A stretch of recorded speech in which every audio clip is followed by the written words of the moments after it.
On today's Locked On Thunder podcast, SGA completely took over this game and proved to you why he's the MVP as the OKC Thunder head up 1-0 on the Minnesota Timberwolves in the Western Conference Finals.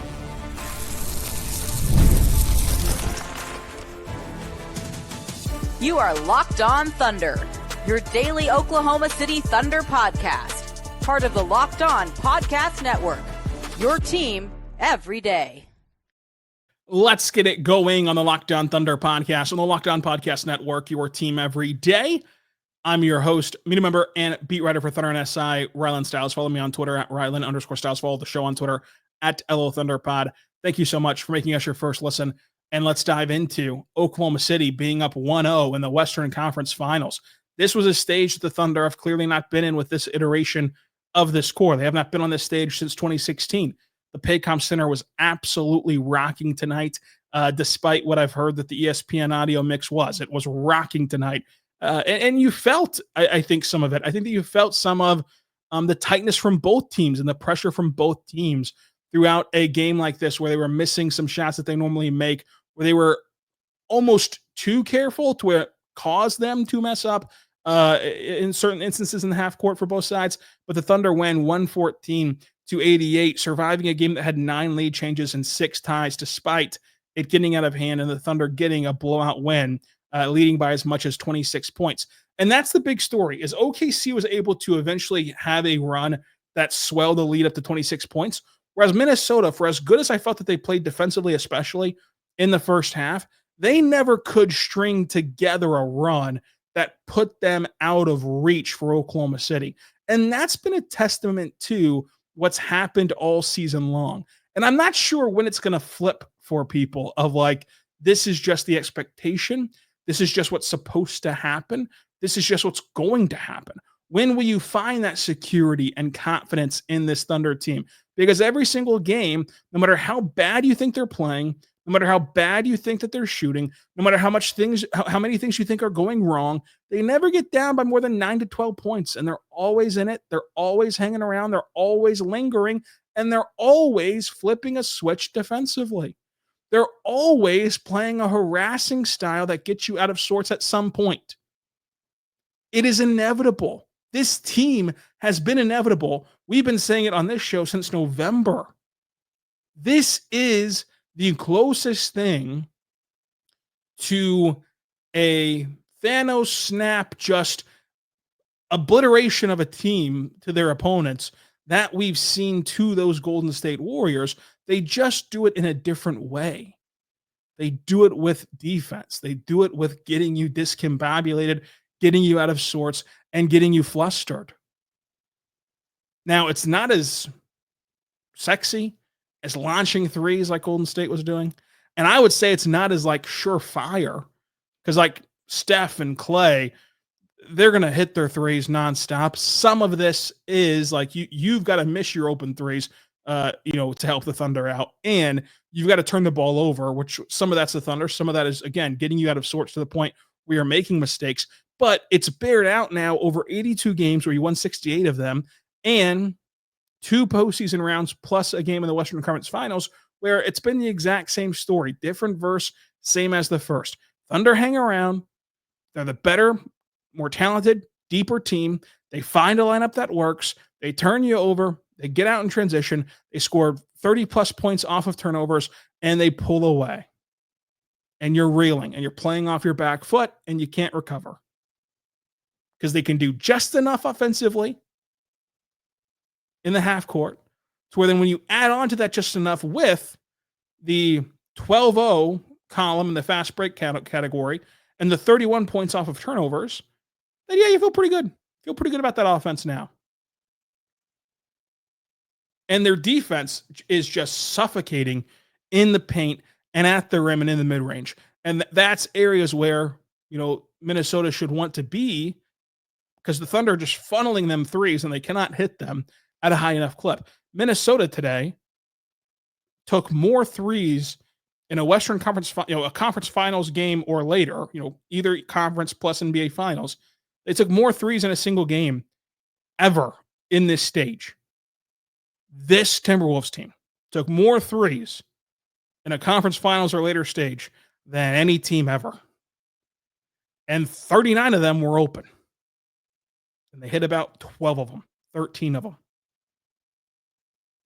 So when you're missing the threes that the Thunder want you to take, when you're not getting on the glass frequently enough to where the Thunder actually win the rebounding category 46-42, when you're turning the ball over, it's 17-12 in the turnover category, which should have been a bit wider, right? Like the Thunder typically don't have double-digit turnovers. And they typically get you into that 20 mark like they did to the Denver Nuggets throughout this past series. And that's all she wrote. Not to mention the SGA takeover offensively, which we're going to get to, the J-Dub second half, the Chet fourth quarter, the points in the paint, which were 54-20, despite having Rudy Gobert to feed, despite having Julius Randle, despite having a heliocentric guard and Anthony Edwards who can get to the rim at will and get into the paint at will. You kept them out. You shut their water off at what they wanted to do. You forced them into their secondary and thirdary options, and they could not capitalize in that setting. This Thunder defense is similar to a Bill Belichick defense, where it's like, who was your best receiver? He would always take them away. What was your best formula of marching down the field? He would take it away. And this Thunder team does that. Like, you're supposed to be a good rebounding team. You're supposed to be good in the paint. You didn't do it tonight against Oklahoma City because they didn't let you.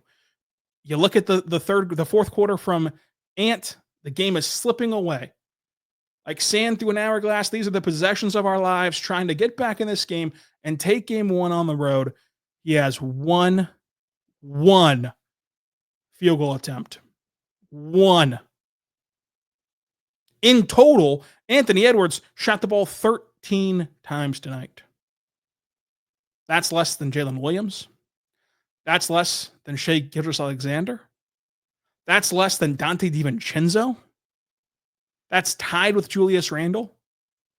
That's only 2 more shot attempts than Naz Reid and Nickeil Alexander-Walker.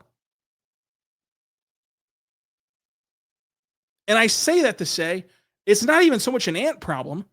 It's a Thunder defense problem. Because what was happening when the Nuggets season was slipping through their fingers?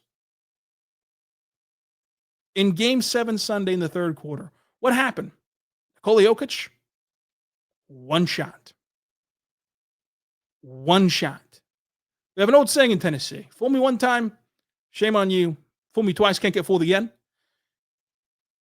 This is not a coincidence that the very best players on these championship caliber teams can't get shots off when the game is slipping away and you have to have a play.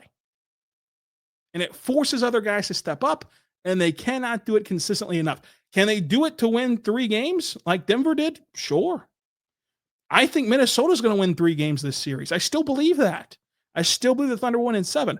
But that elusive 4th win is what keeps you from going to the NBA Finals. That elusive 4th win is what keeps you from going to the Western Conference Finals. That's what stands in your way of how can you beat this team 4 times in 7 tries. No one's done it to date, not in the regular season, not in the postseason. And it's because of games like this one, where these misses and turnovers start to mount. Naz Reid has dominated Oklahoma City. His archetype should be brilliant for Minnesota, and it has been throughout this season. He's far and away his best points per game happens against Oklahoma City. He's over 20 points per game against the Thunder this season. He's 1 for 11 tonight, because once the misses start and the 3 turnovers, you just can't stop it. You cannot undo what's been done. You're crying over spilled milk if you're Minnesota. Dante DiVincenzo, every 3 that leaves his hand, I think is going in. He's 3 for 12. You're forcing guys to play worse than they actually are, and you've got a reputation of being able to do it. And at some point, you've got to just take that as fact. That yes, these shots are open, but they're pressurized in different ways, and you're willing to live with it, because there's going to be a Naz Reid game.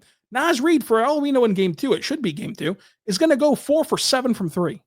And Dante DiVincenzo is going to go, 6 for 8 from 3. And you're going to tip your cap and say, well, Minnesota won this game. They did their job. It's 1-1. Let's go see what happens in Minnesota. Like, Minnesota's still going to go do their job, but it's the big picture of, can you do it 4 out of 7 times. And now that you've lost game 1, you have to win consecutive games against the Thunder team that has rarely ever lost consecutive games this season. I believe it's happened one time where they've went on a 2-game losing streak. So again, I still think that this doesn't change the series. I think that it just presents what we've already known about this Thunder team, that they're an historically great defense that puts you in horrific spots, that make you easy to unravel. And you've got to be more disciplined and more mentally focused in this series and not just rely on athleticism, not just rely on talent, not just rely on improvisation. You've got to be on your stuff for 48 minutes, and that's really, really hard to do. It really is. Minnesota can do it. I still believe Minnesota can win this series, but that's just an impressive second half from Oklahoma City to continue to stay true to who they are. And at some point, when people and teams show you who they are, you believe them. You've got to. And it's hard not to believe in this Thunder team right now. They're just something special in Oklahoma City. Let's see how the rest of the series will go. But how did SGA completely take over this game? But first, I want to say right now, but our good friends over at Skims, go check out Skims today, because when I found out Skims was making underwear for men, I was intrigued. I've heard so much about their quality from friends and family, so I had to give it a try. Let me tell you, it lives up to the hype. They sent us some free, underwear briefs myself, and they're fantastic. So much so, I had to go back and buy more. Scout's honor. I went back and bought more because they're that special. Make sure you check it out today. Whether you like boxer briefs, whatever style you want, they have it there for you. It is comfortable. It's reliable. It's great no matter what your comfort or fit would be. Go check it out at Skims. Skims for men at skims.com/LockedOnNBA and at Skims stores. Let them know that we sent you. After you place your order, select podcast in the survey and select our show in the drop-down menu box at Skims, the official underwear partner of the NBA, WNBA, and U.S. basketball.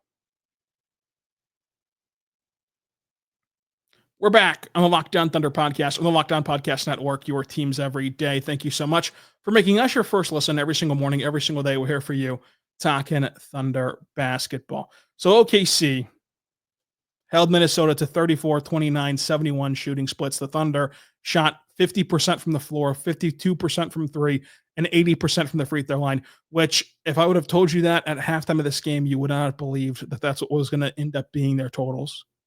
The Thunder win the rebounding battle. They win the turnover battle. They win the fast break battle. They win the points in the paint battle by 1 billion. Only category that they lose is second chance points, which is 12-9. The stats back it up. The eye test backs it up. This was a thorough domination by Oklahoma City here in game number 1. And it was spearheaded by an excellent second half by SGA. And SGA had an elite basketball game today. Elite. And I know what you're thinking to yourself. Well, you're probably thinking two things. Depends on what prism you're viewing this podcast from. A Thunder prism or a Timberwolves / non-Thunder fan prism. You're either thinking free throws, which he had 14 of, or you're thinking, but what about the efficiency? Guys, now is not the time for efficiency. Like, playoff basketball isn't efficient. Playoff basketball isn't sexy. Playoff basketball isn't a cover girl, right? Like, playoff basketball is a brute force. Playoff basketball is a linebacker. Playoff basketball is something that is a war. It's not fun. It's not easy. It's a war. And so you can't be efficient in the playoffs if you're playing the style of play that Shai has to play. If you're worried about efficiency, you're worried about the wrong things. And I give credit to Shai for continuing to put himself in spots where you're going to miss shots. And I think that that's a growth point from Shai. I think that at times Shai could get too wrapped up. And he's talked about this. Could get too wrapped up in his own efficiencies and being that guy who makes over half his shots every single time he's on the floor and taking pride in that efficient play. Is the desire to play efficient basketball? Yes. That's the desire every time you're on the floor. Is it the end-all be-all in this setting? Absolutely not. Against this defense? Absolutely not. Because this Timberwolves defense is truly elite. We're going to talk about the adjustments that they can make on tomorrow's show, probably because we're out of time. They can make adjustments. One of them would be throwing more zone at them. But the reason that they haven't thrown zone at OKC is They're the very, very, very rare case. And this is where you tip your cap to Minnesota. For my money, they're the only team that can play man and fluster Shai and Jada the way that they do. And fluster them in the sense of making them take the difficulty of shots that they're having to take. And those difficult shots lead to worse efficiencies, where Shai shoots 37% from the floor and Jada shoots 38% from the floor. It's like, yes, it wasn't efficient, but this was one of Shai's best games at controlling the game, at dictating the pace that was played at, when action started, when you'd race down the floor, when you'd walk the ball down the floor, at dictating how defenses tilted and moved across the court to free up his teammates, but also create driving lanes. The perfect balance of kind of knowing when to just barrel his head down to the rim and get to the cup versus when do I stop on a dime and rise up in the mid-range. I thought he handled the balancing act of his responsibilities perfectly. And where I think it was his very best game of being at this stage and having a first half like this one, where it's 2 for 13, right? You had 11 points and 7 of them came at the free throw line. You were 2 for 13 overall. Having a first half like that one and turning it into 8 for 14, which is 57% in the second half. 4 for 5 at the free throw line, 20 points in the second half alone, 5 assists, and 40, not 40. I wish he had 40 rebounds. 4 rebounds with a steal as well in that second half. And you look at the third quarter alone, where he scored or assisted on 20 Thunder points. In that third quarter, where Shai scored or assisted the Thunder in 20 points, the Timberwolves team scored 18. Shai was the best player on the floor tonight. Shai was in command of this game tonight. And Shai was the MVP. And he is the MVP. It should get announced on TNT tonight. He's the MVP. And that's already been voted on. That's already been decided. But it's not some charity award. It is well-earned, well-deserved as one of the best scorers in this game. And we'll talk about the fouls tomorrow because I just don't have the time to do it today or the energy to do it today. But it just shows you that NBA Twitter is not a real place. We've had different landmarks of this in life and in sports about Twitter not being real and the opinions on Twitter not being real. But NBA fans cannot scream to the heavens that they want to watch early aughts basketball and then also not like the play style of one Shai Gilgeous-Alexander, who plays nearly identical to Kobe and plays nearly identical to AI and nearly identical to these guys that you grew up loving. You just don't like him because he's not in your piece of laundry and he's not doing it for your team. He's not doing it in a big market. It's not the free throws. It's not. We'll talk about the free throws a lot tomorrow, but Shai was just stellar, a plus 22 in this one. And I thought that he had many a big moments like that and one to really just drive the dagger into Minnesota was huge off of the Lou Dort steal of Julius Randle, which was perfectly an embodiment of what this Thunder season has been. These scalable guards going up and clawing at Julius Randle to get a steal and hitting it ahead in the fast break and letting SGA go take the N1 to put the punctuation mark on this game. Jalen Williams, we're going to talk about him a lot on tomorrow's show as well because we have an interesting quote from Matt Moore of Locked On NBA who has a bold prediction about J-Dub and what this series will be for him. But tonight, I thought it was another great night for J-Dub, even though the box score will not tell the full picture. It's still a nice box score. It was an all-around box score. 19 points, 8 rebounds, 5 assists, 5 steals from J-Dub. 1 for 2 from 3, 4 for 4 from the free throw line. Now, he did shoot 38% from the floor. We'll talk about that in a second. But just the all-around impact and the fingerprints on this game from a third-year player who you're asking to be your number 2 option on a team that can clearly and widely, legitimately win an NBA championship is insane. His defensive impact is insane. If he played for any other organization in basketball, he would be considered a top 5 defender in the sport because he'd be the only one on that team.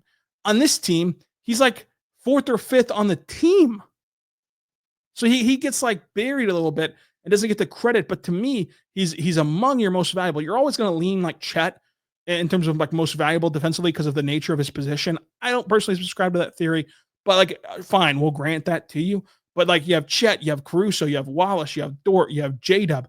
But like don't let J-Dub fly under the radar because of the way that he can impact the game. Again, if he was on a different team that didn't have all these defenders flanking him, you would be able to see it more clearly of just his ability to defend point guard, shooting guard, small forward, power forward, centers. He played center for 2 weeks in the regular season. Like his ability to just hawk the ball is unique, along with Casen Wallace, who we'll talk about in a second as well. But J-Dub's 5 steals stuck out, and parlaying those steals into transition opportunities was huge. 5 assists as a table setter.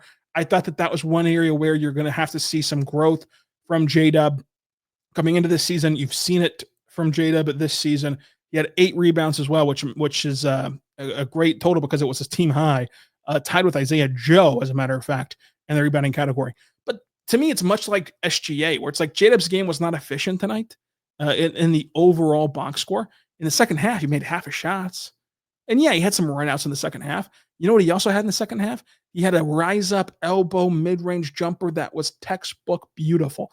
He had a slicing through the lane floater over 2. That was absolutely critical. He also, in the second half, like one of the few misses he had was this step back 3, 2 steps above the free throw line, where he steps back, he creates more space between him and his defender than is between Lake Latonka and the shore, and he just so happened to miss it. The ball bounced out. And I thought that shot clip is a summarization of what we've been talking about on this show, where if you just paused J-Dub's shot attempts this postseason at the release point, you would think he's having a stellar series because he's using his body better this year at creating space. His footwork's better this year at creating that space. And he's generating better shot attempts for himself, just in all different capacities. Ball's just not going in as efficiently as you want it to outside of that Memphis series. But I think that the dam is starting to break for J-Dub because this is now back-to-back games where he's had that stick-to-itness of it was the second quarter where he really exploded against Denver in Game 7. It was the second half in this game where he really explodes against Minnesota. It's like if you keep having a player the caliber of J-Dub making the right play every time down the floor, eventually the results will follow that good process. And I think that the results are starting to follow. And there's someone else on this network who believes those results are going to follow that we'll talk about on tomorrow's show. But Chet Holmgren, like to wrap up the big 3 here, Chet Holmgren left his fingerprints all over this game in the final frame to really salt away game number 1. He made 9 points in the fourth quarter. I mean, that's all of his stats really came in that fourth quarter as just a complete turnaround. 9 of his 15 points came in that fourth quarter. Did Chet Holmgren 9 points, 3 rebounds, and a steal and 2 blocks. The blocks at the rim were just deflating, disheartening, debilitating to Minnesota's offense.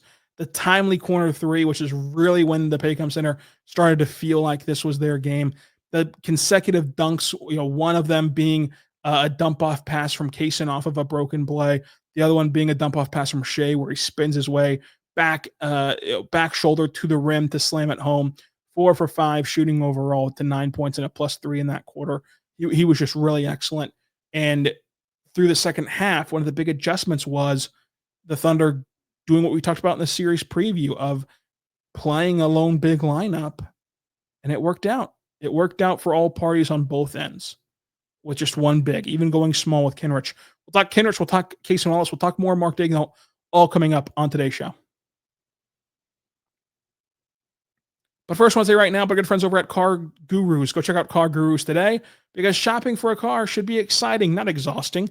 Between the confusing prices and hidden fees, it can feel overwhelming. That's why I love using Car Gurus. They help you cut through the noise and show you best deals with full confidence. With over 4 million listings, Car Gurus has more new and used cars than any other major online marketplace in the U.S.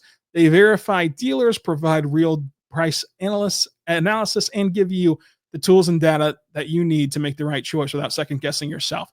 It's no wonder that similar web estimate traffic data shows, Car Gurus is the #1 most visited car shopping site. Buy or sell your next car today with Car Gurus at cargurus.com. Go to cargurus.com and make sure your big deal is the best deal. That's Car Gurus, cargurus.com, cargurus.com. We're back on the Lockdown Thunder podcast on the Lockdown Podcast Network, your teams every day. We're here talking Western Conference Finals Game 1 recap, and the Thunder were able to get a big win in Game 1, really on the backs of the supporting cast. Along with Shai's takeover, he had to have some help from guys like Casen Wallace, who was just everywhere tonight. Casen had 3 rebounds, 7 assists, and a steal, which the steal does not even justify his defensive impact, which was massive in this game. And he had 3 points, which was a quiet scoring night, but a career high, playoff career high in assists, with those 7 assists mostly coming in the half court, mostly coming off of lob attempts, some in transition as well. Just his overall ability to play off the catch has been something that, I've asked Mark and him about all season long, that he's been really kind of trying to nurture and tap back into from his point guard background in year number 2 in the NBA, as Morris has gotten put on his plate and expanding his role from what was a catch and shoot 3-and-D guy a year ago to now getting to explore more on the ball. And it's paid off. It's paid dividends. This is why you do that experimentation. This is why you explore lineups. This is why you do the things in the regular season that people bemoan sometimes from Mark, is to have him ready to play at this level at this stage. The 7 assists were massive for an offensive unit that had to figure out its own way, especially in the half court. 3 rebounds were big, but just the 1 steal is the stat that pops out, because it was a game flow that, like, as it was happening, if I told you 2 things from Casen's box score, if I told you 1 steal and I told you 33 minutes, which was tied for J-Dub in minutes played, I don't think you would have believed me if you didn't check the box score before this moment. Because when you watch this game unfold, you would have thought, man, Casen sure should have played more. He played 33 minutes. He played just as much as Jalen Williams did. Your number 2 option, your number 2 guy. And if I told you 1 steal, you would have thought, man, Casen sure did have his nose all in the basketball. He did. He outright saved the Thunder from a turnover with a just swing pass that was thrown over to him lazily, that got deflected, that 9 times out of 10 is a turnover, and Casen still the first to the ball and able to get there. He was the first to the floor many a times to corral loose balls, which of course go down as some of the a couple of those rebounds. He had the 1 steal, but he had many deflections. He had many disruptions, you can say, to bog down Minnesota's offense. And then the other stat would be Kenrich Williams playing just 10 minutes in this game. Kenrich Williams felt like he had a massive hand in this game for Oklahoma City, and he only played 10 minutes, and that's how impactful he was, that the nature of his game shined through in a relatively small sample size. 8 points in this one from Kenrich on perfect 3 for 3 shooting from the floor, 2 for 2 from 3. It's such a great game that, like, his 1 shot made inside the arc was not like some rim play finish. It was just this no other way to describe it, a nasty, like, mid-range pull-up that you would not expect to go in, but when it's your night, it's your night, and it went in for Kenrich.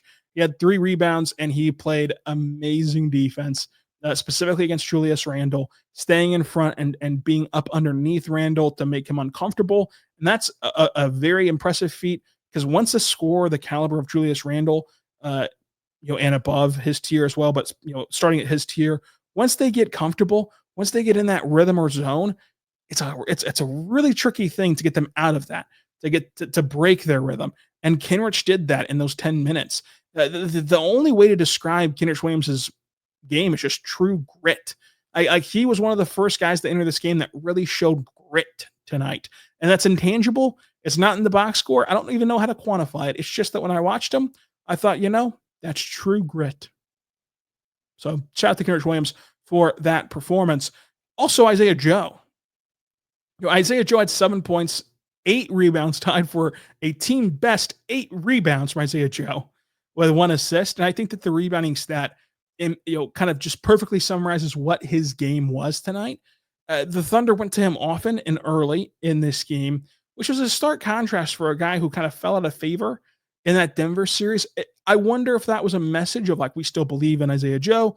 We still want Isaiah Joe to be a part of this rotation, ideally because of his shooting gravity. So let's go to him first off the bench. Like, let's go to him early, after Casen, and see what he can do. And I thought that Isaiah Joe rose to that challenge. He made his opening three, which was a big deal. He ends up going 1 for 2. But more so than that, he was just way sharper on the defensive end. That's an end of the floor that he's really improved at and made great strides at all season.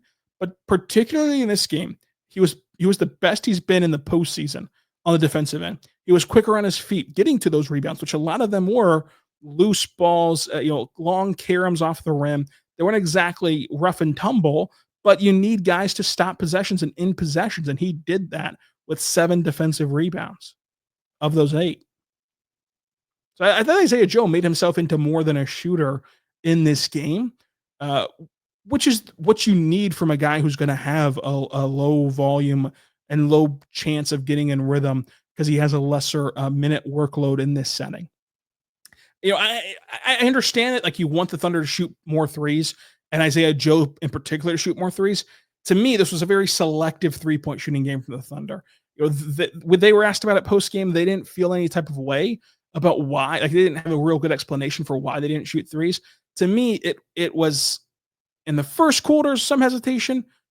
First half there was some hesitation, but by and large, it was a team that was just refusing to accept threes as an answer because they were just barreling into the teeth of this defense from Minnesota, and they were able to get shots at the rim. And we talked about how they dominated points in the paint.